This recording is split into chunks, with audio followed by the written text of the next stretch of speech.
పొద్దున్నే ఒక వార్త చదివాను. ఆర్&బి అధికారి అతను చేసినటువంటి అవినీతి సంపాదన, దాని విలువ 200 కోట్ల రూపాయలు. అంతకు పైమాటే.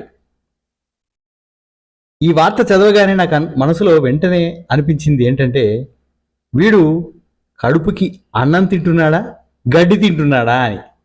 ఆ గడ్డి తింటున్నాడా అనే మాట ప్రాంతంలో నాకు వీడు కడుపుకి అన్నం తింటున్నాడా, నోట్లు తింటున్నాడా అని అనిపించింది.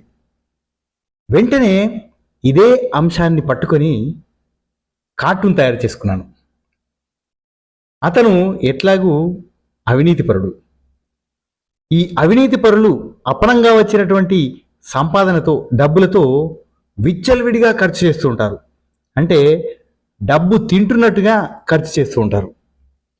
రకరకాల ఆర్టికల్స్ కొనుక్కోవడం, అంటే కోట్లు విలువ చేసేటటువంటి అరుదైన వస్తువులు కొనడం, కోట్లు విలువ చేసేటటువంటి రిస్ట్ వాచీలు కొనడం, ఆస్తులు పొగేయడం, విలువైనటువంటి ఫ్లాట్లు, నివాస స్థలాలు కొనుగోలు చేయడం, ఇలాంటివి చేస్తూ ఉంటాడన్నమాట. అందుగురించే నాకు వెంటనే అనిపించిన మాట ఇదే: వీడు కడుపుకి అన్నం తింటున్నాడా, నోట్లు తింటున్నాడా అని. ఈ అవినీతి అధికారులు నిజంగానే వారికి వచ్చేటటువంటి ఆ జీతం డబ్బులు సరిపోదా? ఈ 200 కోట్లు, 500 కోట్లు సంపాదించి పోగేసి ఈ అవినీతి బయటపడ్డ తర్వాత వారేం బావుకుంటారు? ఇది నన్ను ఎప్పటికీ, నా మనసును తొలిచివేస్తున్నటువంటి అంశం. ఈ కార్టూను చూడండి. డైనింగ్ టేబుల్ పైన పల్లెంలో నోట్ల కట్టలు, ఆ నోట్ల కట్టనే వాడు తింటున్నాడు.